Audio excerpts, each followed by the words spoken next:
You're talking to South Africa right I'm now speaking while to we South have these mics. Africa. Oh, wow. Yes, so this is Robbie, Hello, South Africa.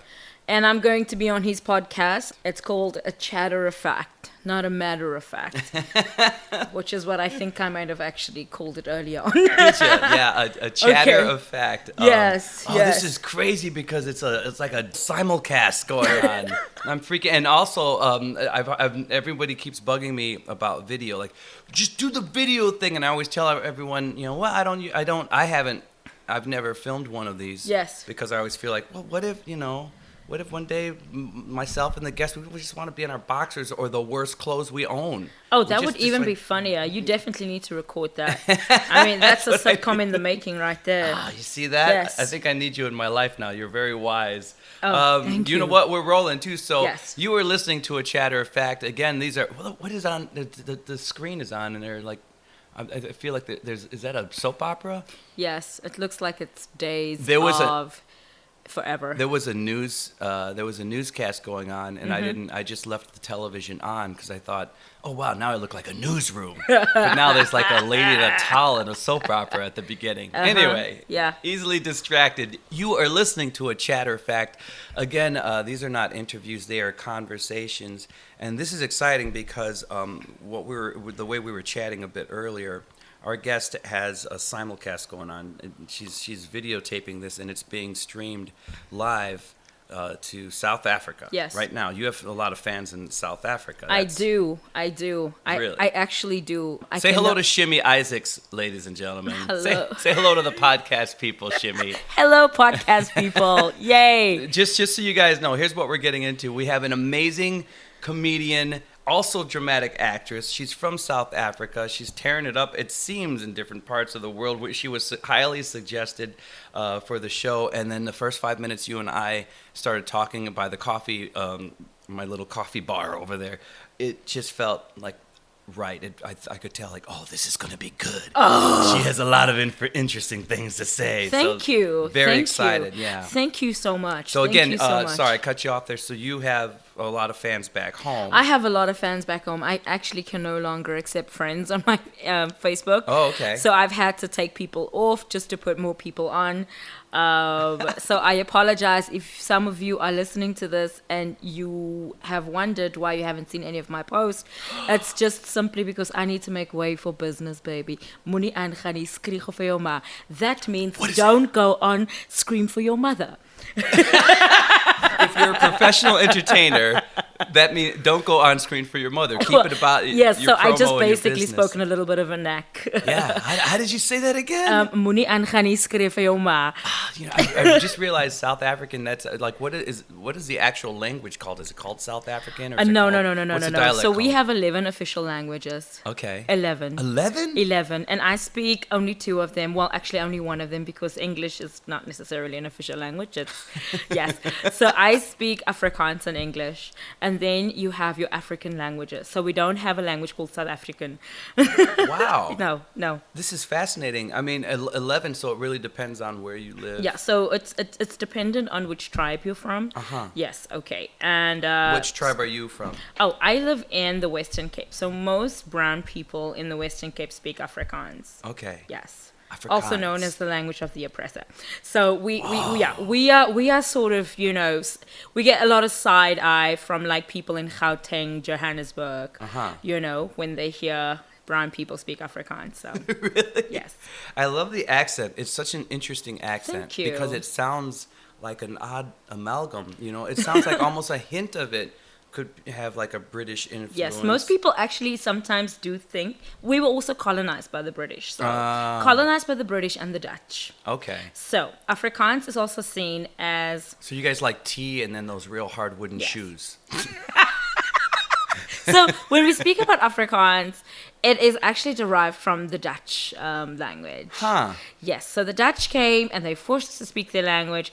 And like many other things, we just messed it up. So, and we ended with Afrikaans. I'm getting a history lesson. Yeah, well, you have to know a little bit about where you come from. Here's what I'm You know? excited about. Folks, here's what's thrilling about this is that we've had comics on, or we've had writers, we've had actors, but to have Yeah. somebody who's stemmed in an entire other country and culture, and then worldwide at the same time, that's what's exciting. I want to hear some of the differences and growing up in your culture, and then Thank your you. ideas are. It's so funny how no matter where you're from, in order to succeed, the ideas are kind of similar across the board. 100%. Some of the stuff we were talking about that I want to get into. Yes. The first thing I want to get into is how many times have you been to the U.S.? So this is my third time. Okay, and Yes. have you spent a lot of time out here, or? I have. Okay. I have. My first time that I came, I stayed for 3 months, and I lived in New York. I stayed in New York, Harlem. And then I was in a very committed relationship at the time. So we were in New York. So we were very much in love, and I then decided to put my money where my mouth is and get a little bit of experience from a educational point. And I went to the performing schools called Black Nexus. And I did that for 3 months, and it was an utter, just mind-opening experience for me. And I think but I very early on understood that I was going to have to apply myself globally through traveling. If I wanted to not only be a South African performer, but I'm a storyteller, and I have a desire for everyone to hear my story, and every single person in this world's story does matter.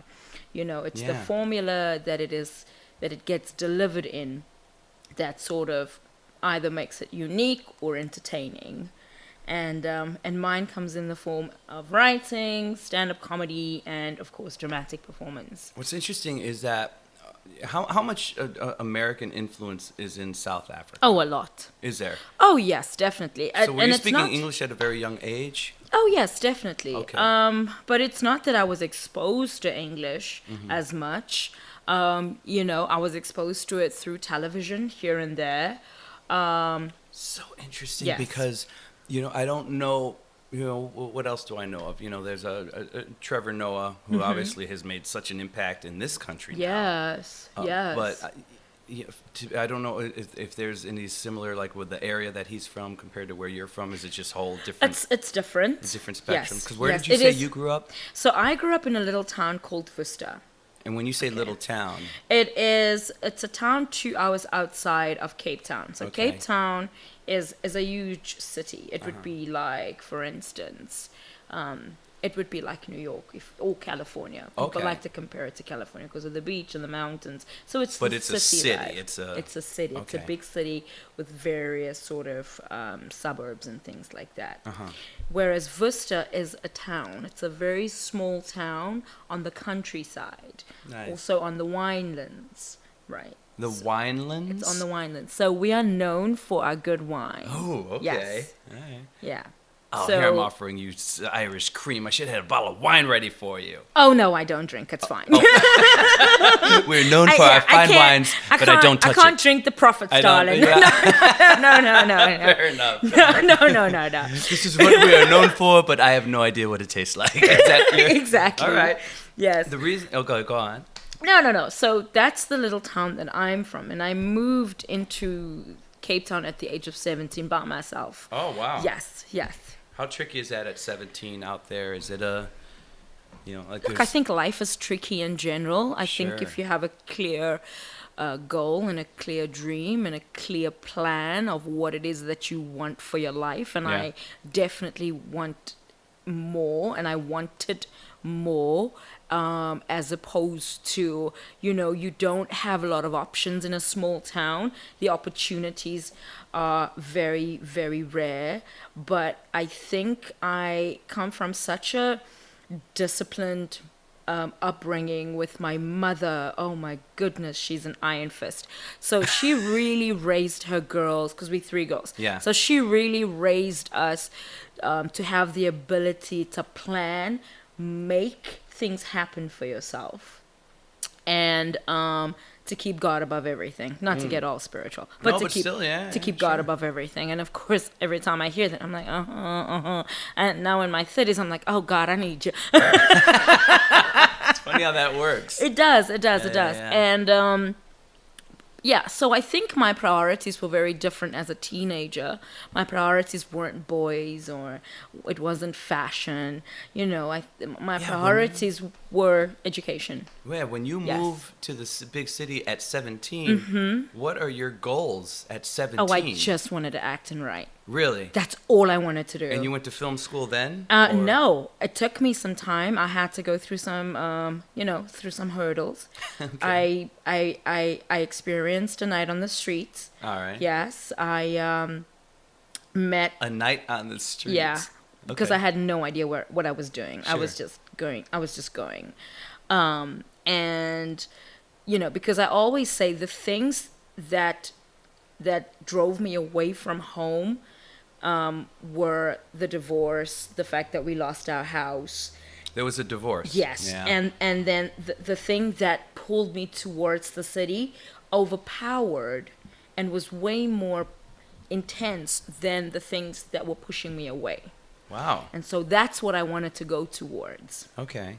as opposed to Divorce just- is a tricky thing, and it's so Yes. funny how many performers I know of that I went through it too at a very young age. Mm-hmm. And it naturally can mess up your wiring a little bit. It messed up mine, where I just that's a hurtful time. Mm-hmm. But man, does it spawn? I don't know. It almost made it easier to leap into these entertainment directions, and I don't know why. But Yeah. I don't know. Yeah. No, and I Expression? think for me, I knew since the age of 5. Yes, I knew exactly what I wanted. I'm very blessed. At 5, you knew you wanted to act. I knew it. I knew it. I had an insane imagination. And I would create, and some of them were coping mechanisms. I would create this just fictitious world around me. I would walk around the house speaking in some sort of a French accent. Elle a vous, je la fous, je la fous, mama. Ooh, I'm buying that. That works. And I think I've always just embraced things that were other to me and Yeah. other to my identity, and I've embraced it, wholeheartedly, fearlessly, which to some extent was very scary for my mom, because she quickly picked up that she's not gonna she doesn't know what to do with me. She would have her friends over at the house, and like I would come home and I just see like oh God, what's she gonna do? What's she gonna Really? Who's she gonna be? It's Who's that she gonna be? creative spirit that yeah. Exactly. So once she saw work ethic, then did she become supportive? That kind of happened to me. yes. Once my mom saw that I was working. Oh no! toward Once it. she saw me being in the newspaper, she's like, "Okay, Oh. okay." Now, wait. It How has old were you when nothing you were to in the do- newspaper? Come on. Give you 5. It has nothing to do with my work ethic. Wait. She's famous. That's cool. Yeah. Done and dusted. My child has made it. Well, no, it's funny because early on, to this day, Yeah. if I run into somebody that doesn't know me and they just say, which tons of people don't know me, but when I say that I'm a singer, I could either see it in their eyes and they want to ask that question, like, How are you doing? oh, what do you really do? I'm Right. like, no, I'm a singer. Like it's actually working out pretty well, But there's that yes, thing, like, yes, yo, yes. what do you really? Yeah, yeah. So it's tough for you guys, so isn't say- it?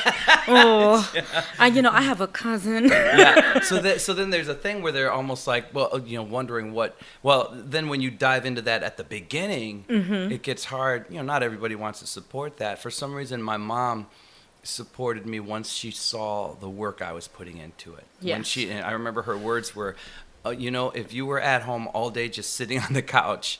Waiting. But the fact that you're writing and you're recording and you're doing all these Oh, things. definitely. She's like, okay, go Yes. for it. Go for it. And then No, she bought me my first 100%. microphone. Oh, That is kind of a, amazing! like, go get I it. hope you are watching this, mother. Oh no, mother's watching from above. She's up there. Mom, I know, but beautiful. and she gave me my first microphone, and I felt that was like the passing of the like, okay, go get it, And I also felt like there's, because now you owe me 4 microphones, so you better be successful, because you better at least make this much money. Exactly. She held up the mic. No, exactly. And I think you 100%, because our parents come from a time and an era where they've struggled, and I think when you tell any parent that this is, especially if you're brown, if you don't come from a privileged upbringing, if you don't come from a trust fund, those are natural fears, about, I hope that she does. Oh wait, the other one is, I hope she's really good, because that would be the worst. That would be the worst. If you are watching your child, you're like, oh honey, that must be tricky, because that's a thing. That has to be a thing, and then you have to wonder, how far do I let them keep trying? Exactly. And then especially when you see the writing on the wall, like, oh no, they are bad. They are really bad. Yeah. No, so my parents, they also didn't know much about the art of performing. And, we used to grow up listening to radio dramas. Radio dramas, which we still have happening in our country. It's really absolutely amazing. Because folks, I mean, for any of you younger listeners, I mean, this is even before both of our time, but in America, that was a big deal before television. Oh, yes. Everybody, they say they would crowd around the radio. My mom would tell me about that, It was beautiful. And I think it was like Only the Shadow Knows. It was all these, like, old school. And it would be the you'd have some guy making special effects, or the whole thing. It's a craft. But you're saying it's amazing. It still happens. That's still, and is it full on with like sound effects and the whole? Yes. Oh, that is so cool. Yes. Because in a way, some people listen to podcasts so often, like they should just bring that. That should come back to this country. And it's very soothing. Really? It's so soothing. I still fall asleep. It is. It's soothing. Now, it's funny that you say that. And you know what it really does with radio? It really allows the listener to get involved through their imagination. Theater of the mind. Oh, I love that. Yeah. Oh, I love it. Oh, that is so cool that that's a thing still. Yes. And it's a mainstream thing out there. Yes. So then give me this. I mean, what I've never been. What's South Africa like? At least your corner of it. It's beautiful. What is it Look, like? we are one of the most developed countries on the African continent. Oh, nice. So we have a lot of brothers and sisters coming in, from Zimbabwe, from the Congo, from Rwanda. And it's absolutely beautiful. I mean, Johannesburg is known as the city of gold. So a lot of mining happens there. We're very rich in our environmental sort of resources, even though Cape Town is currently going through a water crisis. Oh, no. Yes, our dams are running low. Really? Yes. So we've got some water restrictions out there right now. How bad is it? There was a time in you California have 90 seconds to shower. So is that really? Yes. I mean, those were just some of the restrictions that were sort of implemented. But I mean, this whole thing. 90 seconds to shower when you're a woman. See, a man, especially myself, a bald man, I could pull that off. But a woman, there's hair and there's thing. 90 seconds? I can do it in 90 seconds too. All right. I'm a different type of girl. Okay. I literally wash, just go done. I don't have time to like hang out with myself. Otherwise I just, realize that there are parts of my body that I just should not know. No, I'm done. I'm not going to put myself through that kind of pain. It's just ridiculous. Get in and get out. Fair enough. Yeah, the smart shower girl. Exactly.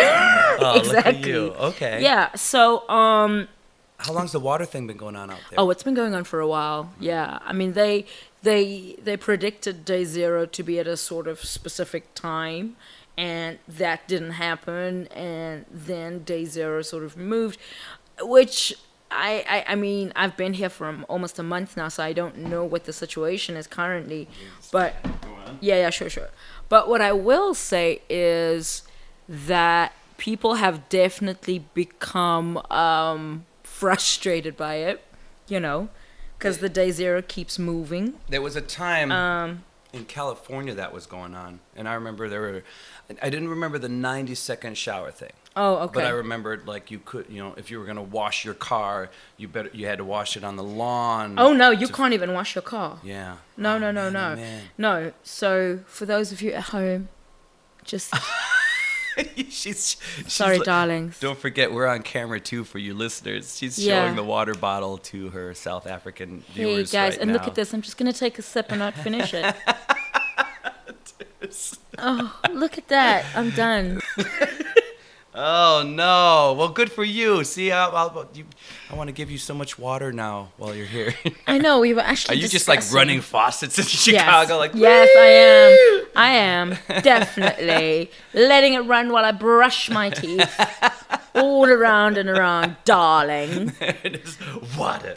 Yes. So what was it like in your small town growing up? What's that like? Beautiful. It That's was the fantastic. happiest times of my life. Oh, wow. It really was. It really was. I had a good childhood. I was a very playful kid. And all the And- weird stuff, because people went through stuff in South Africa. Was that affecting you in your Oh, youth? definitely. So you had some. Oh, definitely. I was born 81, so I was born into apartheid. Oh, man. Yes. So I experienced some parts of it, but in Worcester, the way the old apartheid government had sort of landscaped the town was really smart. I mean, I didn't even know that there were white people living in it. I really didn't, because Wow. we brown people had their own little town and had their own shops and everything. White people had it too, black people had it too. So the way that we were segregated was so good that we didn't even know about one another. Oh, good. So I really had my super white experience when I went to high school, when my parents, and this was in 94. Okay, 94, 95. So that was a crucial time within the country. But everything in smaller towns takes about another 10 years to get to where everything were in the cities. Sure.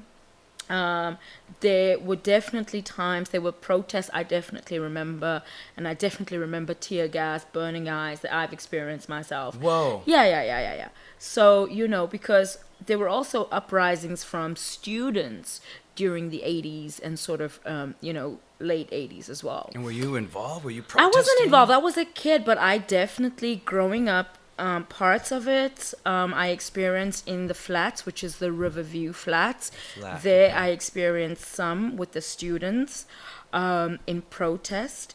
And so my grandparents lived there in Riverview. Those were just the greatest years of my life. Oh. And I loved it. You guys call it the projects. We call it the flats. Yeah. Oh, nice. Okay. Yeah. So it's a very similar sort of, lifestyle. But so that I definitely experienced, and that sort of instigated my mom and my dad to make a decision to send me to a different school. Wow. Yeah.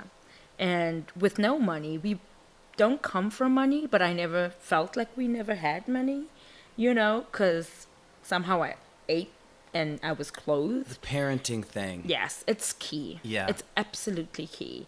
And my mother just did whatever she could, and they decided to send me to the white school. Wow. Yeah. Well, not anymore at the white school, but then. But at the time. At the time. So, because in 1990, apartheid was abolished. So Mandela then came out of prison. And there've obviously been talks beforehand about, because the country was going bankrupt. So it's not like they let him out because out of the goodness of their heart. That's like, really, they're like, fix this! No. Come out and fix this, please! It was really like the country was being overthrown and no country was wanting to do business with us. Yeah. At all, And so I was one of the first group of people of color to go to that particular school. Blew my mind when I saw white girls. I was playing with their hair. I was like, what is this? You have blue eyes. What? Oh. You know what's funny about that is you never actually hear about a person with color wanting to play with the white person's 'cause it's always hair. the other It's way always around. the opposite. But Oh you're like, no! look at this. It's so silky. I was sitting behind white. I was like, oh, it's glowing. Ooh, it's like a halo. You must be from that painting I saw in church. That is so You know? interesting. Yeah, but that's that first, because no matter what's happening, or no matter how great the changes are, when it's still the early phases and you end up in a school like that, that's when you experience that little bit of the racism or whatever. Oh no, 100%. Or were they fine? And that or yeah, for that's me became tricky. evident because I'm just You gotta understand, I don't come out of a house where we spoke politics and Yeah. or anything like that, or even race. So for me, it was wow, and for them, it was huh, you know. And so, but it's also one of the only bilingual schools, and that's where I decided to change because most of What my do you mean change? I decided As to far as- change from Afrikaans into English. Oh. Okay. Yes. So then I started studying in English.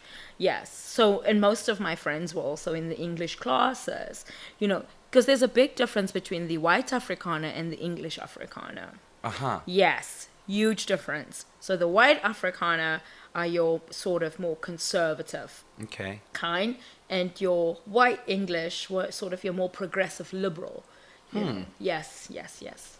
Interesting. And I wonder if that's because, they're picking up from a little bit of the Western culture or whatever. I mean, No, where is that even? definitely, Yeah. definitely, but also with the white English, they, your British kind, they, I think they also just understood that it was time to change. Yeah. Whereas the white Afrikaners were trying everything to hold on to their old sort of Sure. ideologies of the old apartheid regime. And you get some of those. I mean, in this country, you've got the white supremacy and all of those Absolutely. people. Yeah. So you still get those kinds out there, Yeah, it always surprises me Yeah. because it seems so archaic, and it seems like, wow, that's people are still thinking this. Is this still a Yeah, thing? look, and I will tell feel you, like I'm- when I I'm- see that, yeah. I feel like I'm going to somebody's house, and I'm like, are you using a water pump? Because we have like plumbing now. Exactly. It's so weird. Yes. Like, have you heard of the microwave? You don't have to, roast marshmallows because you think you have to. Like, it's a weird. Yes. And I will vibe. tell you, irrespective of my Yeah. success that Uh-huh. I have publicly, I still, as Shimmy Isaacs today, experience it. Yeah. When I go and I do shows in really small, like super Afrikaans little towns, Sure. man, I get on stage and I get off stage. You can feel it once you you're- can feel it. Yeah. They will sit there and they will cheer and you will entertain them, but that's it. Don't go to the coffee shop. No. No. No. It's funny because Yes. that's America though. There's I haven't run into it since I was a little kid, but there's I hear the stories of certain areas. You go to certain towns, it's still like that. So it's a weird Fix Yes. that, people. Let's all grow up already. Okay. All right, that's all I'm saying. But it's all fun there's our though. lesson. Hi, it is fun. Here's- I don't mind as long as you buy a ticket to the show, As long love. as you buy- so here's what. So then You can leave and hate me later. So then, so here's the thing. What I want to know now, then, you wanted to be an actress, Yeah. and then you end up studying film, which is Yes. awesome. Yes. But you kept saying drama, even when we were talking, making our coffee. You kept saying drama. So where does comedy come into play? Because right now, folks, Google her because I didn't know who okay, Shimmy Isaacs is coming over. Which first off, I loved your name, but then secondly, everybody knows that I try not to do much research because I want it to be fresh. I got you. And I don't want cards. I don't want to be looking down like a Tonight Show vibe. No. Like, oh, and tell me, But I couldn't help but peek, and like, there are awards. You're like representing South Africa at comedy shows. Like, this is come on, this is a thing. So I'm a big deal. So the fact that you got into comedy, that wasn't just like some offshoot. Oh, No. that's cute. The actress wants to try comedy. No, like, no. You're kicking butt at comedy. Yes, I am. Like, Thank you. you really are. Thank you. So Thank you. So what? I mean, that is a whole different animal. I've only done improv work. I've done very small amounts of comedic writing. Okay. But the thought of writing, And I write both. I love it. So there you go. The thought of Yeah. writing a set and trying out material, that I am so fascinated by that. And I think with there's been an emergence in stand-up comedy, like a re-emergence for some reason. I think things like the streaming channels Yeah. that we're all watching, they're flooding it Yes. with comedy specials. And I think Jerry Seinfeld has done some amazing documentaries. I don't know if you've ever seen the one called Comedian, but it is so amazing because what he did, I don't know if you knew his story, but when the Seinfeld show ended, Yeah. he had all this material that he'd been using at all of his shows, and he did something that they say not too many comics do when they have that massive amount. He threw it all out. Oh, wow. Whereas from what I've heard, you always keep a couple just in case. Like, oh, I know this is always going to work. Yeah. And he refused to repeat any of his old jokes. He does, actually. And he started from scratch. And then they show him in the documentary failing, you know, and you don't think of that when you think of someone of that stature. Oh, definitely. Yeah, and he Definitely. totally refused to go back to the well on any of the old material. And it was just, but I think little things like that keep coming up.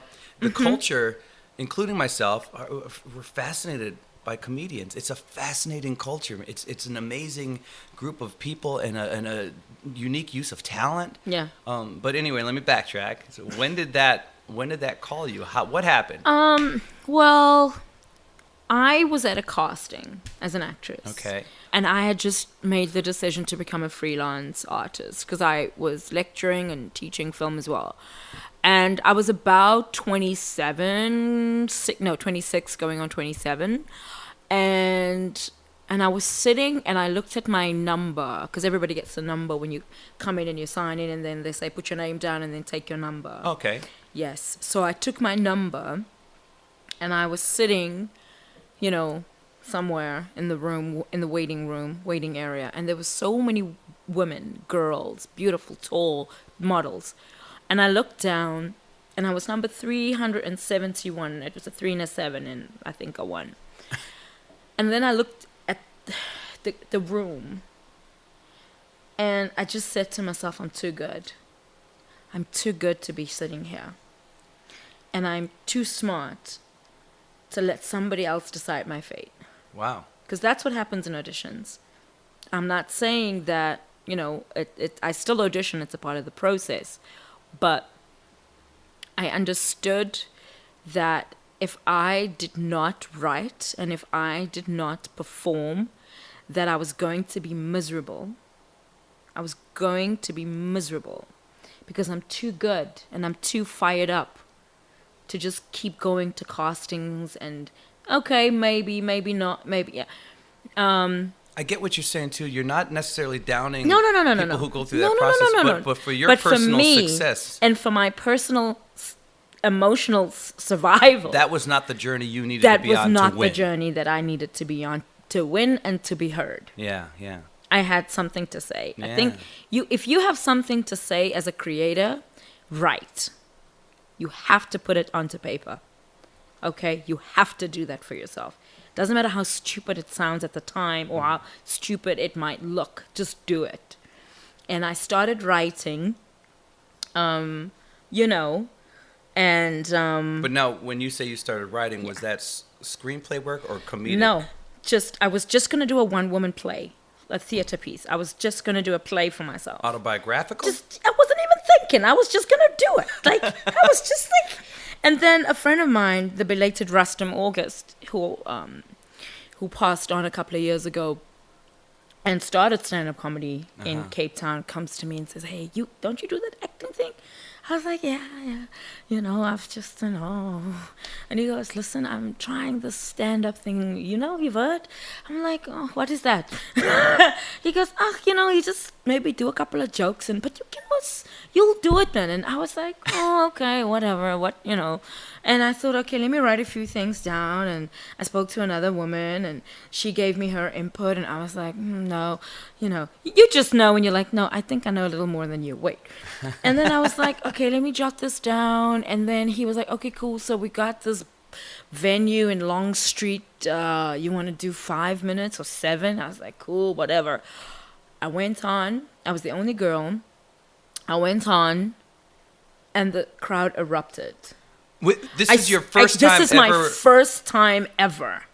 Were you nervous? And the crowd, of course. And the crowd erupted. And I was like, what just happened? What just happened? And then I got paid. Cash in hand. Wow. And I was like, this is it. This is not the normal comedy story. No. I was like, this is it.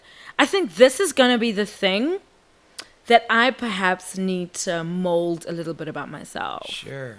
And then it went on and it went on, and then more comedy bars sort of started popping up. What became kind of an average length once you got into the thick of it? Before you Can were I say a celebrity? something to you? Huh.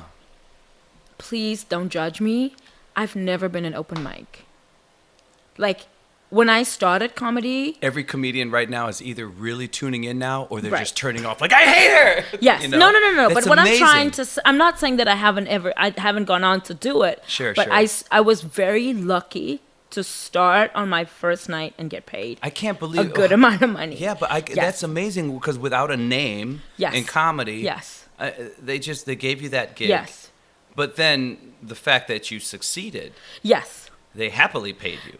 Oh, yes. But here's- everybody got paid Here's that night. what fascinates me. Then I need to know because people hone this craft, and you're a schooled person, so you're somebody who believes in educating Oh, yourself. 100%. So when you're going cold into this, Mm-hmm. how did you prep for your first set? Because were there any influences? Oh, Was it- definitely. Okay, so Definitely. who- Because bear in mind, I didn't know any other stand-up comedians at the time when I was Sure. started this. So did you do a little bit of kind of research in a way? No. As far as No. watching other comedians? So when you're writing, No. there's that No. first set, nobody influenced No. that. So how did you go about that? Like I was just talking about my experiences. and was this on paper? This was on paper. You're blowing my mind right now. Yes. So because you have to find the funny, you're home or wherever you were Mm-hmm. writing, you're alone, and you have nothing yet. So then you're gonna try the comedy world. How are you even going about it? Because with no influences, and then you're a dramatic actress. Yes. This is crazy. So how did you go about that first 5 minutes or whatever? So, the very first joke that I wrote Uh-huh. is about at watching my friends speak to her kids, my white friend. Okay. And it was interesting because it was like, ask, no, listen to mom. It's no, ask dad to read you that bedtime. So I was just watching them and how she was negotiating with her. And I was like, that will never happen in my house. Like, literally, it was like, girl, please. And something sparked in my head. And I thought, okay, wait. Okay, I have something there. It literally was like, there's something there. Wow. And I went home, not even thinking that I was going to make a joke out of it. I just was like, okay, let me put this down on paper. Let me just go, white kids and raising them and bedtime stories and stuff, blah, blah, blah. And then I thought, let me compare it to how I was raised, And then I was like, did I ever have a bedtime story? Wait a minute. No. I was like, and then I just phoned my mother. I was like, did you guys ever read to me when I was a kid? She was like, what? Huh? Wow. And that's where I found the funny. Because I was like, what was my favorite bedtime story? Go to bed! Hey! If I come into that room one more time! The end! That was your bedtime story. That was my bedtime story. What's fascinating because about my parents this, were just, they don't have the patience. And white mother seems to have the patience. What's fascinating Yeah, though so is that was interesting to me. But what's amazing is that you just had the gift as well. Then I mean, obviously you had the cognitive ability to formulate it, but you have to. People spend years crafting Oh my gosh, the really? joke. Yes. Oh my God! Yes. Watch the documentaries. Really, like people, because there's an art to it, and then there's a delivery, and then there's, I hear some of the best comics in the world because I love the craft, and I've never done it, but I love the craft. So when I had to do it too, but I did it in a radio. I would do a 1 minute bit on radio, and it had to be a comedy bit, and it would have to be about sports. But I just remember that delivery, and you hear about people crafting, well, okay, oh, that's not going to work. All right, let me do this. Let me do that. And then they'll go to a club, and then maybe it'll bomb. Okay, now I'm going to arrange it this way. So for you to craft it and then have it just come out, I mean, I got to go see you now. Yes, you have. I need to go. Everybody Yes, you needs to have go. to. Aren't you guys? Everyone, just go see her. Look for her name. Just look for Shimmy Isaacs. Just wait for her to come to your area because Yeah. I'm fascinated now by And- your delivery, by your particular style of comedy. Thank you. man. And you know what's amazing to me listening to you? Yeah. Right now I'm going, but it's not that difficult. Oh. And I'm not trying to be Yeah, up my own butt. But I think I definitely think my training has a lot to do with it. As far as acting No, training, just as or- far as acting and writing goes. Okay. I understand structure and I understand that there needs to be an establishment and then there needs to be a crescendo and then there needs to be a punchline. That's a solid point. Being a Yes. writer, Yes. because you do have to have that delivery. It Yes. can't go on too long. No. It can't be too And short, the one man. thing that I do love, and when I started off saying I've never done an open mic, I never started like that.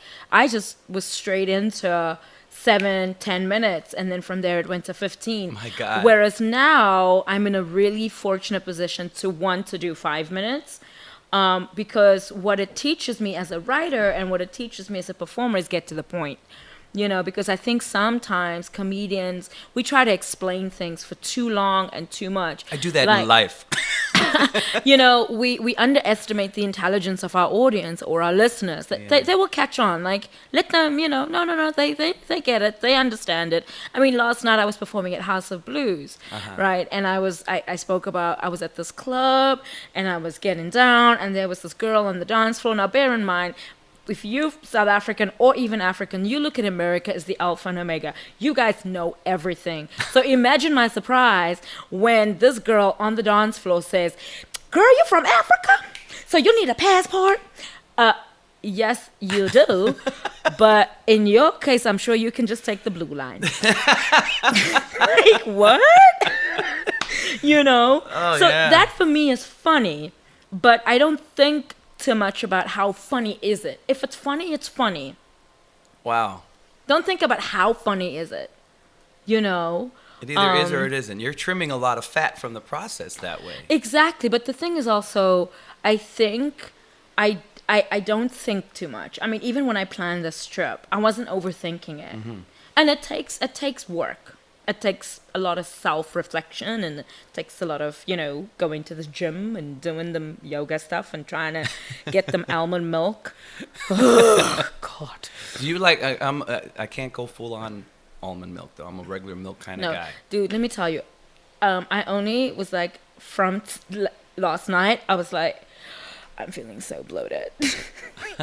I've been doing this half and half thing, which you guys do. So for those of you listening now, half and half, milk is half cream and half milk in a bottle. So it's called half and half. It's so good. It's so good. Yeah. And I've been gymming every single day at the same time because I'm like, I have to eat and then I have to gym. Right. But So- instead of like being on a treadmill with like a water bottle, No, is I it do- half I and do half? boot Are you just camp. like, oh, okay. Just pouring half and half all over your face. Right. Yeah. Oh, yeah. Oh no, I love it. American food is amazing. I mean, you guys have too much of everything. Well, That's you're in why, Chicago right now too, so That's true. there's a lot happening here and of everything. It's such Exactly. a melting pot. Exactly, but that's why you guys can never make up your minds. I mean, look at your president. That's a solid point. That is a solid point. It's like, man, they can get a good slice of pizza anywhere, but they don't know who to put in office. Exactly. I'm just like, it's too much. They put the right thing on their Make a plate decision. and the wrong thing in the office. Exactly.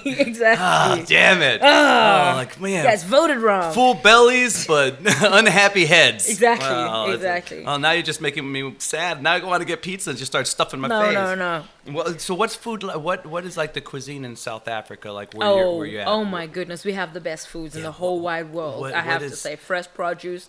That's what we know. fresh what? Fresh produce. That's what we know Okay, for. pro- Yeah, oh, so produce. we grow. Oh, of we have a course. huge agriculture. Yeah. And then what is like a thing, because you think of the American burger or the Italian spaghetti or like is there a particular? We don't have as much processed stuff as you guys Good do. for you, man. That's we awesome. really don't. Yeah, we yeah. have, but not as much. Yeah. Yes, that is something. I mean, you guys have so many different processed like cheeses. But It's if insane. when you were growing up, the first time you got some money, and if you were thinking from like a meal standpoint in South Africa, you're like, oh man, I gotta get, what's it gonna be? Ribs. Ribs. Spur. The All spur up. Yeah. All right. I gotta Yeah, take a trip, man. it'll be meat. I mean, like meat. Mm-hmm. Yeah, you would want to get like a steak, you know. It's funny because I was in South Dakota a couple weeks ago. I'd Yeah. never been there.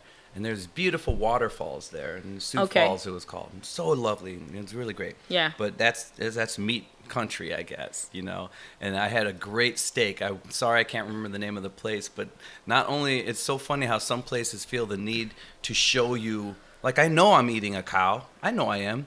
But they had cow statues No. all over the place. I'm like, what is this? Don't put me through that. Well, it gets even worse. No. I'm sitting across the table from my wife, and like 5 feet from her head, like we're sitting right over the table. It's a giant cow, and then 5 feet from her head are the statuesque cow testicles. And we're trying to like take a selfie, and we don't know how to get the cow balls out of the selfie.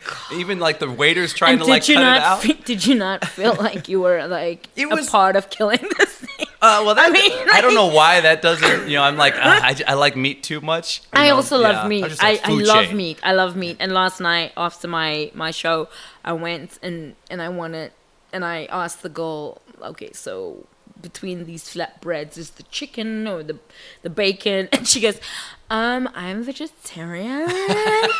And I was like, well, I'm so sorry to put you through this. why is So she the working? chicken or the bacon? Which one? Why has she been working there? Like, I want an expert. Give me an expert. Exactly. Give me a meat eater in here. Yeah, that doesn't No, make any so sense. South Africans are known for their meat. Yeah. Yeah, but where I live now, Cape Town, oh my gosh, we have the best fish. Really? Best. Oh, yes. Yes, we have good food. 'Cause it's super fresh. Healthy food. Oh, yeah. We have very healthy food. I went to. It's funny how Americans. Well, we deserve some of our reputation. No, yes, you do. I went to. I Said with had love. I had this. I ended up in Amsterdam, and when I landed, the first thing I asked was, what kind of cuisine? I don't know anything. What's good here? And they said, oh, everything's good. We just don't supersize like you guys. No, you listen. Just before I came here, I just finished training, and I have there's a bag, yeah, because I discovered this beautiful little restaurant just down the road where I had coffee and I ordered a quick Bryn breakfast. Mawr Breakfast Club. Oh my! Is that what you were just saying? OMG! Woo! All I wanted was egg and bacon. Yeah. OMG! And I thought, let me be adventurous Yes. and order the sourdough French toast stuffed with egg Yeah. and bacon. And I thought, nice. And then the waitress said, ooh, you should put some syrup on it. I was like, huh? No. She goes, yeah, it's going to be nice and salty and sweet. Okay. I was like, okay. She brought it out. Dude, oh my. It was 2 loaves of bread. I swear to God. It was 2 loaves of bread. I felt like I was back home. You have loaves of bread stuffed with food. That's called a bunny chow. I was like, I'm having a breakfast bunny chow. And I said to her, bring me a doggy bag or a duffel bag. Bring me a duffel bag to take the rest home. Duffel bag. No, it's insane. The Bryn Mawr Breakfast Club. I believe No, that's- it's insane. Yeah, there was that's- no reason for them to waste that much food on me. I'm from Africa, for freaking I'm sake. very, very Yes. happy that place opened up so close to my home. Ah. There's a place called M. Henry, and it was like, it's weird because they considered it kind of a high-end breakfast place, but to me, all it was is just a fattier breakfast place, but in a good way. Yes. They're like, we're going to throw this on it, and that on it, this on it, and that on it. And it's so amazing. And the head chef said it was getting so popular, he opened up his own place, and that's what you just experienced. And he's a Wow. Latin man. No, it's So he puts a little Latin influence yeah, here and there. yeah. in the No, stuff. I picked up on the waitresses. Yeah. They were all Latin. Yes, like you. The same with us. Like Yeah. There's a. It's every restaurant has got like a Zimbabwean. Like Yeah. you just know where they at.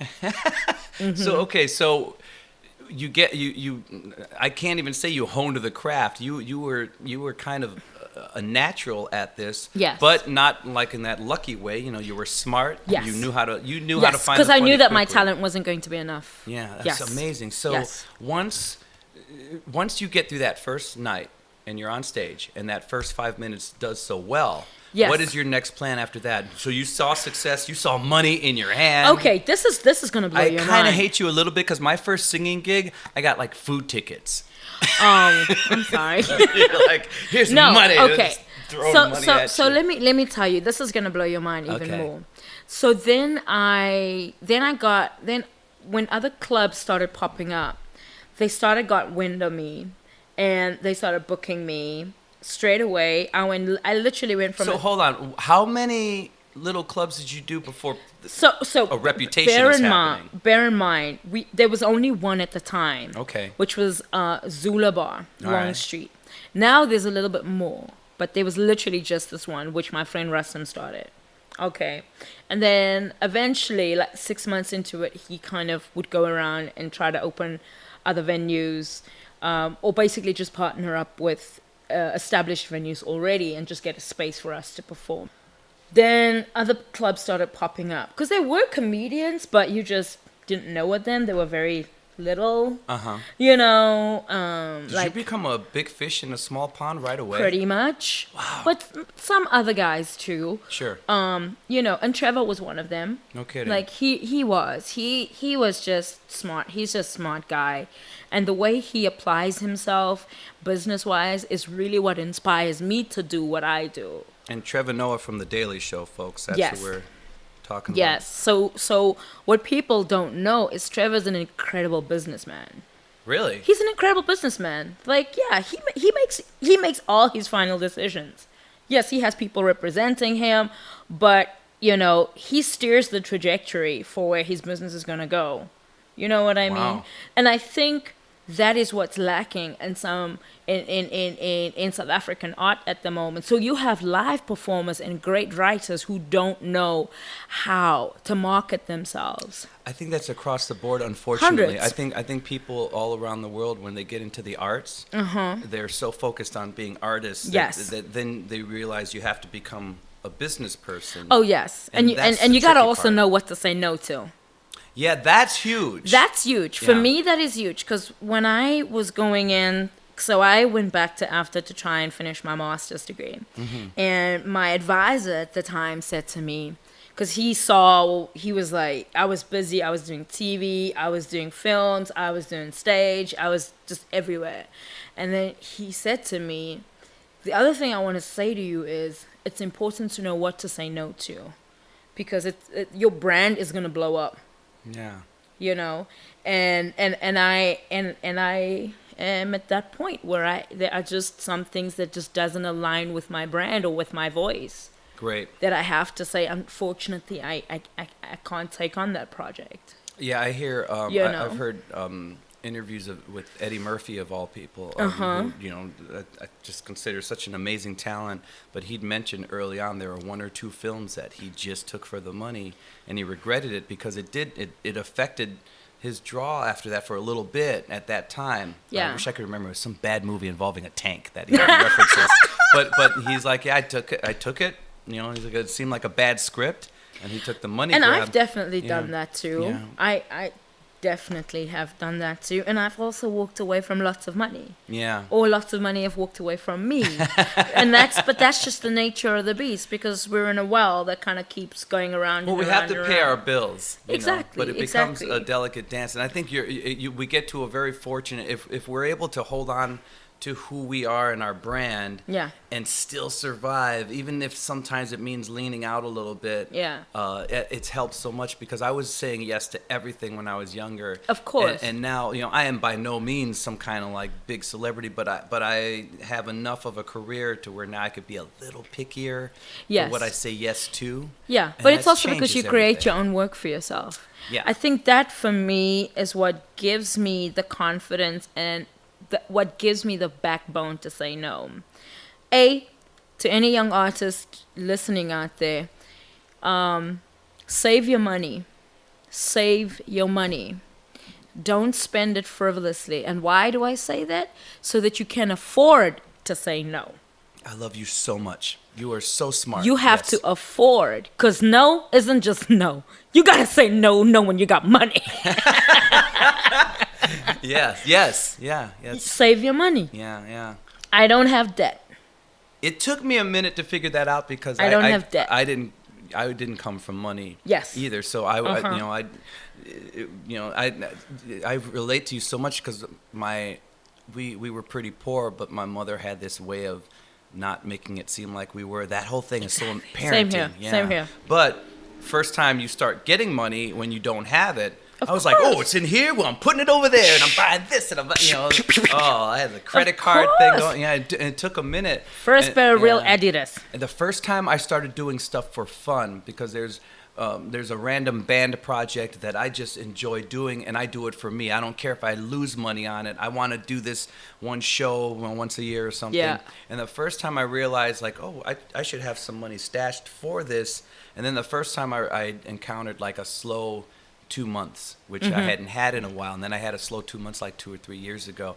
And I remember thinking, oh, I wasn't as ready for this as I thought I'd be. I'm okay, but I want to be really ready. And that changed everything. And it took me so many years in the business to figure that out. Like, oh, wait a minute. Stash the money. I don't need to do this. I don't need to, I mean, we're lucky because in our industry, we're having so much fun doing what we're doing. Yes. It's almost like, give me a quiet little place for a week, I guess. I know. Rest. We need rest. I know. That's the luxury for us. I know. Yeah, I right? mean, I just came back from New York over this weekend. And I love New York, and I have a base there, and I have a life in New York. Yeah. Which is really, really cool to have. I have an amazing group of friends, and I have a great foundation. Awesome. And but I went back, and my one friend said, "So how's New York treating you today?" I said, "Well, what I think I've grown up, A, and two, I allow New York to fit in with me, not the other way around. Explain. 'Cause nothing rattled me anymore. Nothing rattles me. When I was in my 20s and I was living in New York, it rattled me. I wasn't ready. Uh-huh. How long did you live in New York? So on and off. So 3 months, the first 2005 to 2006, because I just graduated. I just finished the year at university, and I came at the end of 2005, and then I went back early 2006. So when you say it rattled you, I was young. yeah. It was culture shock. I knew what I wanted. I just didn't know who I was. And then I came back in 2011, and I was scared. Still, I didn't feel as confident about my comedy then as I feel about it now. So some changes has happened in my life. I live a very sober life today. I live a very spiritual life today. My life is way more balanced. I don't have unnecessary extra people in my life that don't need to be there. My desires have changed. My intentions have changed. And therefore, nothing rattles me. You let yourself grow. Yes. Yeah. It's painful, but you have to. Yeah. And that's what I mean. Because I remember I stood in the middle of Times Square now over the weekend, and a friend of mine took a picture. And it was crazy. Times Square. It's insane. Yeah. People are honking. Blah, blah, blah. And I was okay. Do you know what I mean? Yeah. People, the amount of people didn't rattle me. It was cool. I was just flowing. Yeah. If they were going this way, boop, boop, I made way for you to come this way. Boop, boop. And that's just an analogy for what I'm really feeling inside. Yeah. Wow, that's amazing. I mean, it seems like you played the smart game, because we're all a little crazy and impulsive when we're younger. I had some dumb moments. Yeah. Oh my gosh. But then even artistically, we're a little crazy and impulsive. Yeah. So then to find that growth, and then it becomes about the art. Exactly. And that's the thing. Exactly. Yeah. I'm no longer looking for the affirmation from outside. Right. Ooh, cheers me right now Ching. on that. Because Ching. and we were talking about Ching. professionalism. and keeping ego out of the game. And 100%. I'm running into that with some younger people that I work with that I'm still trying to, let's do some A/B comparison here. That's Right. interesting because we were talking about the corporate thing a little earlier. You and I were, and I notice that when I'm in a corporate setting, if I have a corporate singing gig, then I really know, okay, these people are paying a lot of money and they really want this particular product, which I do, and it's song selection or whatever. Yeah. And sometimes I'll work with a younger singer, and you can see where their heads are, like they're not in that big picture yet. So maybe I'm watching the crowd and I know this maybe list of songs that will work for them. Yeah. But I see something happen on the dance floor, whatever, and I feel Right. like, oh, you know what? All right, I'm gonna make a little change. We better do this. Yeah. And I was gonna tune up, but I see people have logged in. Sorry, guys. Oh, okay. There you Yeah. go. Yeah. So we're still Okay. via satellite, Right. interweb being shot through Right. South Africa. But continue, because I'm gonna have to switch over to Instagram Live now. But you Okay. guys, I love you. I love you. Hello again and goodbye. This particular section of South Africa. So again, while we're talking, we've been filming through South Africa, and we're saying goodbye, and then starting another feed. This is exciting. This is love it. I mean, we're global right now. We're global. Wow. Yes. So cool. Very cool. All right. Continue. Yeah, so what I noticed, though, is if I could make a song change, and if I'm working with a younger artist, and in a corporate setting where you really have to be about the client, Right. they would start thinking like, well, why are we doing this song? I want to sing this song. This is the one that's me. I'm like, no, it's not about you. And then I'm on stage leading a Yeah. band, and I'm saying, it's not even about me. Wait a minute, are we greeting a new audience right now? Yes, I think we Okay. are. What's up, Instagram? If you caught us on Facebook Live, we're still alive. A chatter of fact. A Cheddar Effect podcast, available Yes. in 2 weeks. Yeah, how about that? So for you Audible listeners, we just switched over to Right. another fresh South African audience Right. visually. We're all over the place. You and I are all over the place. Oh man, that's crazy. There's- Continue. But yeah, it's interesting that I have to make these choices specifically for the client, and I don't care personally. Like, let me sing what you want to sing or what you want to hear, but I'll still work with some people who are so in their own head that they don't see that big picture. Like, no, this is about who's paying us right now. We're here to service them. And still within that, and I find it still to be within the art because, oh wow, this is a different game right now. Like my own personal concert, that's my show. I'll do whatever I want. And they're there to see me. But this corporate thing, when I'm servicing them, I feel like I'm still being artistic, and it's funny because it's a cool manipulation of the art to make it work for them. So I'm still being artistic, but You're being teachable. yeah, wow, That's the Never difference. looked at it that way. Yeah. You gotta remain teachable. Ugh, and that's tricky when you're dealing 'Cause with if- the arts. Exactly. Egos. But, exactly. That's okay. It'll go. It doesn't last forever. Things have to change. And if you're not doing enough with your art, of course you will feel threatened by a client making a suggestion. Sure. Of course. But if you're doing enough creatively, then you don't mind somebody going, hey, how about track 4? Okay, no problem, dude. Gotcha. Done. Yeah. And I think sometimes as artists we don't do enough to feed our creative beast. Yeah. We really don't, because you get 2 types of artists. You get the ones who do, and then you get the ones who wait. I'm a doer. I don't like waiting. I'm impatient. So while I'm doing, things is going to be happening. And somehow my higher power is preparing me for a lot of other things. So by the time I'm done doing, I'm ready to walk into the next creative blessing Yeah. stronger and wiser than before. And that's the place that you are in, because you're doing enough for yourself creatively that you are not taking it personal or you're not insecure about your ability as as a singer, as a writer, as a producer. Yeah.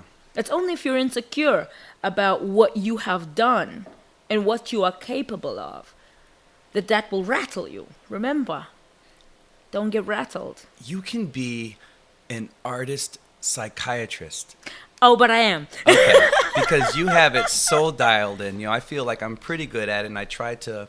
It's so funny once you're out of your 20s, and once you're, as soon as you cross the 30 mark, I feel like if you're successful, suddenly I find now I'm the person that some of the younger singers are talking to and asking things to, and I feel like I remember that when I was 21, and I love it when they're open, you know. But it's funny how some can be taught and some can take it.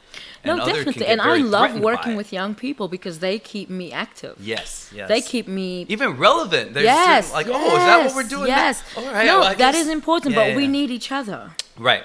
And We it's need each weird when other. sometimes I'm giving the same delivery to somebody, like, well, trust me, take your ego out of the game, work on this, work on Yes. that, or don't be so threatened by criticism. And it's funny how the same age group, I could be talking to somebody that's that's 29 or whatever, Right. and they'll take it very well, and then they'll apply it, and then I'll see them apply it, and I'll feel like, oh wow, you get it, you're going far. But then I could talk to somebody the exact same age, like, well, I don't like the way you said that, and you're saying I'm not good enough. You're saying I should live better. I'm like, ooh, No, that's what you're saying about yourself. So yeah, like dial no. it down. Yeah, like I never said that, But it's weird how some are ready But it's for about it and some are listening not. too. Yeah. We're in the we're ultimately in the industry that requires listening. It's so hard when you're dealing with an art that I've always looked at it like you have to have enough ego to do it. Oh yes, I get then, what you mean. But then once it overflows, Yeah. you're becoming used. Then it becomes a block for yourself to improve. Right. So it's so tricky. You have it really dialed in. Right, but you get. I mean, what type of ego are we speaking about? Because that's what you got to be aware of. You get the aggressive ego. That's the one that allows you to go and get things for yourself. And then you just get the ego that's just mean-spirited. We don't want that one. No. We want the one that's courageous. You know what I mean? So we have to also just, I think, be clear about what type of ego we're speaking about here. Yeah. Because we do need ego for certain parts of our lives to get to the next point. Yeah. That's the ego that gets us up out of bed early as an artist. You have a well-rounded brain. And man. that starts writing at 6 a.m. Do you do that? Yes. Oh my God. Yes, I do. Oh wow. All right. And it's not just comedy, it's just write. Yeah. Anything. And do you feel like you have to? I'll do something that might not even happen because I actually did. I started out wanting to do the film thing and doing some independent film work, and music was always the biggest thing. Okay. But what I find is that you need the success, and then you need to create that machine. And if you're lucky enough, you can do it within your own brand, which is kind of nice. It's a little sweet spot that maybe you and I have found. I'm not going to New York as often, so you're obviously doing something way more right than I am, my friend. But there's this Love thing. New York. There's this thing about.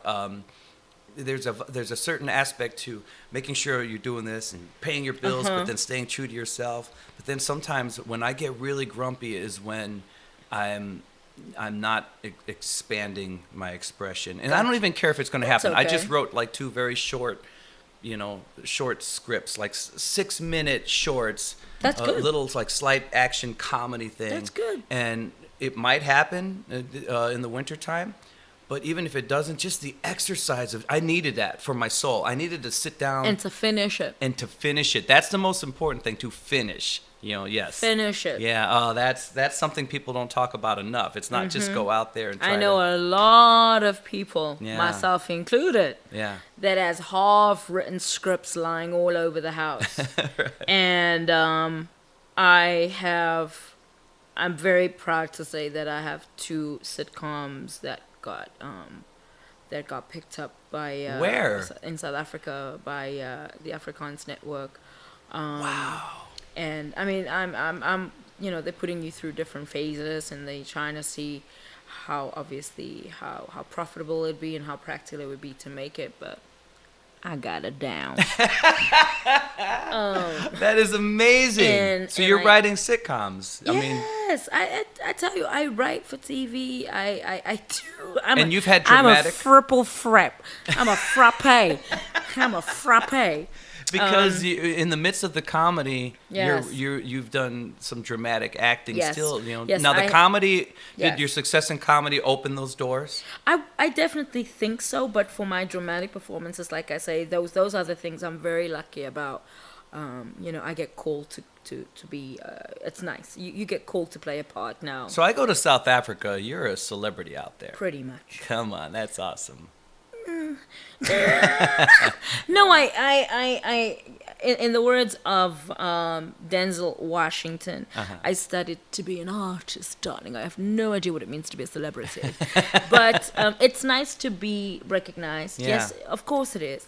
But it is, I think it is also nice to not let the fame, if you want to call it that, but to not be driven by that. Yeah. I really just want to be known as a writer now. I want to take my writing to that level. Will you still maintain stand-up? Yes, 100%. This is what keeps me well-oiled. Yeah. Very well-oiled. I get to do something most actresses don't. I literally get to perform every night. Wow. That's amazing. Most actresses don't. Are there different parts of the world that you've done some performance in? So London, okay. here now, and then believe it or not, Amsterdam, like you. Okay. Yes. So Scotland. So those are the parts that I've performed in, and then obviously back home around the country. But yeah, I think for me, I understand writing. I understand entertainment. I understand narration, and those things are key. But I remain teachable in every single aspect of my art. I've worked with young people that has taught me, and till this day still does. I'm working with older people, and then I have to come to my voice. I take all the information, and then I have to find my voice within that. Yeah. So yeah, it's so when I did the sitcoms, I submitted it, and I didn't think anything about it. I didn't overthink it. I wasn't trying to be a creative genius with my concept. I just wrote. Let it happen because I write from experience. And that's a great place to be in as a writer. I have no hang-ups about my writing, as I did when I was in my 20s. I don't care who reads it. I don't care what they think about it, because it's for me.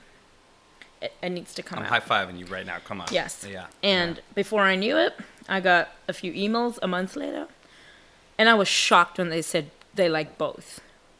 I was like, whatever, get out of here. Now, would you like to star in both sitcoms? I think so. I've always written with myself in mind and my friends in mind, but this is the first time that I'm actually not writing for myself. Interesting. Yes. Yeah. I'm a control freak, so Yeah. and it's just cheaper to pay one person. So then, let me ask you this: when you're in your acting world, have you done much comedic acting, or has it been okay? Yes. I have a series that's out in SA. That's a dramatic series. And can they find that anywhere? They actually can. If you have Showmax, you can find it on Showmax. But okay. I have a movie that I did a year ago. I'll show you. We don't have. Fantastic. We won't be able to do this live or anything, but I'll show you. Oh, great. Just okay. a range of my work that I've done. I mean, because can people even just get on YouTube and see some clips of stuff? Yes, they'll be able to see some stuff. Shimmy Isaacs, man, you got to find that. Yeah, Yes, seriously. yes. Okay. So, and it's in Afrikaans, so it's called Tsara Sakhaim. And it's one of the proudest performances that I love. Now, is that in English? Is that in... It's in Afrikaans with that's... subtitles. they're Don't worry, Afrikaans, you'll be okay. there's subtitles. You'll get it. So yes, so those kinds of I think dramatic roles. You know, I'm very subdued. I'm a wife. I'm in love. She's soft. You know, I love that. Yeah. And there's a lot of my audience that hasn't seen that range.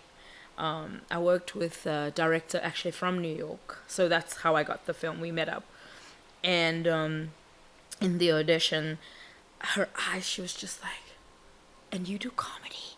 I was like, "Yes, as well." Wow. And she was just like, "Wow, I want you to read with this person and that person," because we were looking for the other part to be filled. So I was reading with like 5-6 different people. And then at the end of it, I was surprised when she called me in to ask my opinion about who we're going to cast. So I was like, "So this is me. So what, are you saying I have the job?" She goes, "Oh yeah. That's why I kept you, because, you know, wow, this is somebody that needs to play opposite you." And that meant a lot to me. And I think I have paid my dues, and I have laid a foundation of discipline, of hard work, and it means a lot when people respect me in this industry, where my opinion matters, you know. So yeah, wow. So I'll show you that. And then with the sitcoms, I actually only hear back from them when I'm in the air. So I fly back on Monday, on the 15th of October, and then I will get a feedback, and then I'll have to hand in my second drafts. Wow. So I'm excited about it. I am. And I've always liked owning my work as a writer, you know, but I'm ready to share it. So, as of now, without the sitcom work happening, what's the life schedule like when you're back home? Well, Okay. How often do you have to jump on planes? Or Oh my goodness, all the time. So Okay. I literally fly back on the 15th, I land on the 16th, and then I get ready to leave again on the 17th. And this then is for I have stand-up? No, this is for a TV show in Joburg. So then I go, and then I have to do some television work, and then I fly back, and then I will be back in Cape Town, and then I'll be doing some stand-up, and then I'm prepping for a big festival that's happening at the end of the year, and then in January I'm going to be on a cruise ship. It's just, my life is So beautiful. you're on the move. You're doing it. I have to be. I got bills to pay. Yeah. Yes. And then how much is it? Is there a manager and an agent? Or how Well, much? so I'm excited because I do have a manager in Chicago now. Oh, amazing. Yes, Miss Mona. Okay. Her company has graciously decided to represent me. Fantastic. In Chicago. So I will definitely be back in Chicago next year. And we're actually going to be moving around the coast side a little bit more. So I know, She's a go-getter, that oh, one. she's amazing. So I know that we're going to be getting New York in. So we're going to be getting, I think she said San Francisco, and then Florida. I know Boston. I just got an email this afternoon to say, can you swing by Boston? We got some stuff. I was like, I'm booked. I'm fully booked in Chicago, actually. Like, This I'm is fully amazing. booked in Chicago, but I'm going to be back next year. So it is, right? Oh, yeah. And you know what's Fantastic. nice is that they trust me down here. I have support acts. I have headlined. I was like, what? They were like, you're funny. So that is amazing. Ah, good Yes. luck. So the process these days when you're writing comedy, when you're writing the stand-up, what's that like? Oh, fun. It's not as dreadful as it was in the beginning. Yeah. Because I think I'm not as hard on myself to have it be perfect the first time. And I tend to do bullet points. So when it comes to my comedy writing, I don't write out an entire scene Okay. of how something needs to go. I have a bullet point. Like when I told you about the girl in the club, she asked me about the passport. And I was like, so I made a note, took my phone out, and I went, do you need a passport? And so I remember that. And then last night, I spoke about it on stage because I find that when I try to write out the scene, I censor myself. Interesting. Yes, I censor myself, I delete, I go back and forth, Where that's what the joke is about. So I will take it to stage and I will just speak about it. So this is interesting. Yes. Your style is it's comedic writing, but then there's a portion of improv to it. Oh, as 100%. 100%. That's 100%. how many comedians do that. I don't know, Yeah. but no, a few. Okay. A few. I know that John Rickles never wrote anything down. Don Rickles. Oh my gosh, I love him. He never wrote anything down. He literally just spoke. I did not know that. Yes, That's amazing. yes, you have to watch his A work. legend like that. He never wrote anything Because I've heard down. of this style only Yes. once before. There was a late night show person named Craig Ferguson, and he was a CBS guy. And what was interesting about his comedy was that if I watched any of the other late night guys, Yeah. it's so there's a formula that they've probably been doing that's been there for 40 or 50 Yes. years, and it's like, well, today in the paper, the president da da da da da, and then punchline. Right. It's the same formula, Yes. right? And this guy, Craig Ferguson, had a show. Folks, just YouTube his monologues. I don't care what star he had on. It Yes. was all about his monologues. But they were so open-ended and so free-formed and hilarious, but I could never tell, like, where's the joke? How is he doing this? And then I heard him on a podcast, and he explained that he would just make bullet points. Yes. And he'd have cue cards with the bullet points, and he would just riff on it. That is a very specific Really? talent and skill, though. Wow.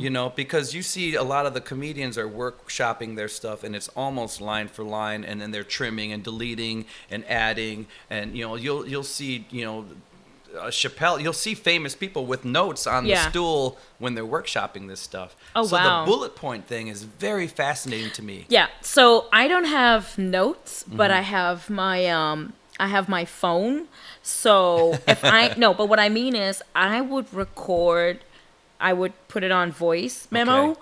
and especially if I know I'm going to do certain bullet stuff, because most of the time for me it is the first time that is sometimes the funniest. Because it's natural. Because it's natural. Yeah. And I don't have hang-ups about how I'm going to set it up or when is it going to happen, this. Because for me, I also feed off my audience. And my audience, they are my greatest directors for where the joke's going to go. That ultimate and how, feedback, too. And how it's going to be delivered and things like that. But again, I'm an actress. So that's my comfort zone. I understand what the medium of the space requires.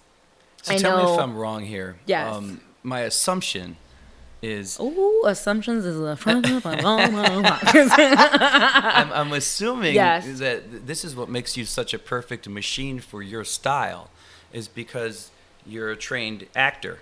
Mm-hmm. And you're able to, because what to me, what would be a pitfall is, okay, well, first you have the ability to deliver this joke as it comes out of you without Exactly. this. But then if you hear it back and you know it works, to me, the tricky part is the fact that it's spontaneous is what makes it so, you have this spontaneity that makes it so funny. Uh-huh. And then okay, this worked, this was successful. But then the trickiest part of that equation, for I think most people, would be to replicate it. Like, okay, that worked, but that was also spontaneous. But then the fact that you're a trained actor allows you to replicate it probably more easier than somebody that's definitely. just And seat of their pants, right? Yes. And also, you're dangerous. No. and I know some people listening to this is going, "Oh, you're playing with fire," But this is it. I'm not leaving anything to chance. Uh-huh. That's the other thing you have to understand about how I think what works for me. So I listen to it back. Okay, cool. Depending on where I am, the setup 10 to 1 will always change. So if I'm going from a stage like House of Blues and I'm going to go to Mikey O's tonight, I have to read my crowd. Right? I have to read my crowd. But my structure is already there. I know what needs to be in the setup. I know what needs to be in the middle, and I know what needs to be at the end. But I have to read my crowd. And depending on who my crowd is, my intonations might change, right? I might add a little this, I might add a little that. And that is workshopping the joke, ultimately. But I don't get hung up on having it be right the first time. It just needs to be funny. And if it's funny, it can get better. If it isn't funny, I fly it. Yeah. If it doesn't make sense, fly it. Oh man. How often are you writing jokes? How often do I experience things? Okay, because the jokes in some ways come to you, and then Yes, it's your pretty filter. much on a daily. Pretty much on a daily. And again, not everything is funny. Yeah. And I don't write it to necessarily be a joke. Like, there's a lot of things that I've written down that maybe a year from now, I'll go, wait a minute. Let me go back to that note. I mean, there's some stuff that I only started speaking this year or a year ago. Like, they're just, like, times within the country that isn't right. Times where people are just not ready for this kind of, progressiveness or aggressiveness in your face. So I also need to make those kinds of choices. When is the right time to say what, because I've tried to push the envelope and then I get them going, too soon. Sure. I dance that dance in the But improv. in the United States, nothing's too soon. Oh, wow, okay. No, nothing is too soon. Yes. Oh, wow. So moving forward, what is the ultimate dream? Like, if everything could just come true artistically, what would be the ultimate? What do you want? Screenplay. Yeah. Yeah. For a feature, you mean? Yes. Okay. Yes. And would that be dramatic or comedy, or does it matter? Dramatic. Okay. Mm-hmm. Yes. I'm so intrigued by what kind of drama you would lean toward as a comedian. It's just interesting to know. Like, does it seem like a family thing, or does it seem like? No. So I'm a big advocate for women in lead roles. Okay. Yes. Yeah. So I write predominantly for women. Even the sitcoms that I've created is the protagonists are both women. So that's a big deal for me, and obviously for people of color. Sure. Yeah. So because that narrative, changing that narrative in my communities is important, and driving it towards we can do anything kind of narrative is important to me, and that's what the screenplay will be about. The feature will be about. I mean, it's already there. Okay. But if you ask, there is no end goal, just by the way, to what it is that I'm trying to do and you trying to do. It's an ongoing thing. But my dream and my desire is to be, recognized as a feature film dramatic writer and Fantastic. performer, obviously. But performing comes naturally to me. It is the writing that I find challenging, and that I like to get into the nitty and the gritty and understanding the human behavior of the choices that the characters make and the motivation for why they go from one point to the next. So that for me is just heaven. You're everything I would want in an artist. I have to tell you that. You're everything I would want in an artist. You give me hope that people are out there succeeding for the right reasons and doing it the right way. You're the perfect machine. Not all of us are going to be famous. But I mean, yeah, and you're right. And, But I'm not whatever saying- level that Yes. anybody gets at, to do it the way you're doing it, to look at the way you look at it, I mean, that's a peace of mind, married to a work ethic, married to Yes. educating yourself in all ways. I think you're one of the most amazing people in this industry I've come across because of your mindset. Because there are a lot of talented people out there, a lot of people that can get it done, that are funny or great at what they yes. do. They're Yes. great at the craft. Yeah. But then there's also a lot of people that are just big old messes, and they're No, I making know. big, and they need a staff of people to keep them in line and to keep them focused, and they can Not still mentioning any names. and they can do the do when they're Yes, up there. yes, yes. And you see it, with the YouTube world and with this world where you can just see everything that everyone's doing. Yeah. You see it with major stars. You see it with smaller people. Anybody working in the industry sees it locally. There's a difference, and you got to have your head in the game to match your heart. And you're one of the few people I've met that really have it aligned. And we're all messed up. Oh, 100%. I'm insane. Yeah, we're all messed up. Yes, that's why I can't drink. But there you go. No. I mean, but you seem to know how to handle you, and you seem to know how to open the doors. And man, what a treat it is to meet you. It Thank really you is. so much. Yeah, I'm so glad that you've spent the afternoon with me. Oh, it's the whole afternoon. I'm impressed. These Thank things you. fly. Oh no, it does. It does. This is important though. Where can people find you? Where On is there? on every Shimmy Isaacs. not corner, but not jail either. But on every social media platform. Okay, yeah. You can also go to monacomedy.com. You can find me tonight. I'm going to be in the South Side. I know this is coming up, but for you guys, for the on live Instagram, people. for the Yeah. live people. But people who really I'm want going to to be out in the South Side tonight, so I have 2 shows in the South Side. Tonight you have 2 shows in Tonight Chicago. I have yeah. yes, and So then that'll be a little that we're time travelers, but but people who want to just follow you forever, just look for forever? your look. I love it. This is a crazy cool thing about this podcast.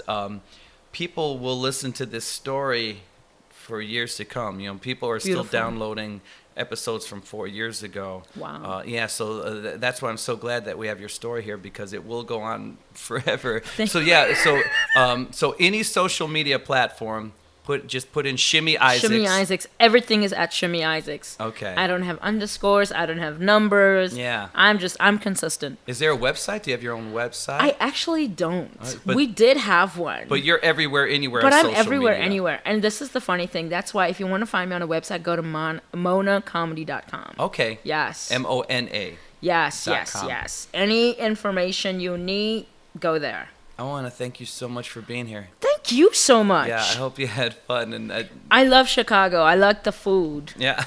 I really do. I love the food. You are a treat, and now Thank you so much. I'm so glad that you're a giant blip on my radar now, because I just can't. I'm gonna Whatever you need, man. Don't let it be money. But anything but the money. I'm gonna fall into you like tonight. I'm going to I want to look you up. I want to look and experience I'm right you. here. Yeah, and you're right here too. But I can't wait to just keep watching now. Thank you. Because you've I haven't even seen the work yet, and you've made me a fan just because I've sat in a room for I you. know. Okay, one more thing. Yeah. As a wish that you asked me, there's only one late night show I would love to be on. Which one's Stephen Colbert. Well, he's the I man. love Stephen Colbert. Yes. Oh my God. Well, now it's been put out there. Stephen Colbert, if you hear this, Now it's out. come and find me. And he sometimes will fall asleep with a podcast in his ears. It helps him fall asleep. Yeah. So maybe he'll just stumble across. If you're listening to this right now, Stephen, just close your eyes and listen to my voice. Shimmy Isaacs. Shimmy Isaacs. Get her on your show. Shimmy Isaacs. I'm afraid to talk now because my voice will totally ruin the fantasy. That was all sexy and stuff, and I was like, "Oh, who's that guy?" He's like, "I was digging this Shimmy girl's voice, and then it sounds like a strange bald man is talking." Oh, I'm so sorry. Sorry, Stephen. Ooh, what does that mean? No, I don't know. I know. I need to learn another language. So in your other native Right. tongue, can you say "Have a wonderful day" to everyone? Baie dankie almal. Julle moet 'n fantastiese dag hê. Sounds so cool. Ladies and gentlemen, if you don't love Shimmy Isaacs by now, then I don't know what's wrong with you, because It's okay if you're married. I understand. Because I love you so much after this. Thank you. So, well, you know the name. You've heard it enough. Look for her everywhere you can look for her. And I'm looking at the screen, too. Hello. Bye, guys. Thank you for fans those and that friends. stay. great. Yes. So this is I so know some cool. of you guys back home, data is costing you money. Oh, wow. Yeah, we do data. We don't do Wi-Fi as much as you guys Oh, do. gotcha. All right. Yeah. This is my first kind of simulcast Nice. podcast. Yeah, you should- This you is, should. I should do that more often. Yes. Oh, so anyway, thanks again for being here. Thank you, honey. Shimmy Isaacs, look for her. Everybody, look for her. Now you've Thank you. experienced her. You know where to find her. Every social media forum. This has been a Chatter Fact. So enjoy your month, enjoy your year, enjoy your week. Go out and find your smile. Bye-bye. I really like you. Thank you. I was just gonna say it. Welcome to my life so far. You'd think by now I'd be a star. I may be long-winded, but hey, there's just so much I have to say. Maybe lick your lips when you're hungry. Maybe drop your head when you're sorry. Maybe shake a bit when you're worried. That's just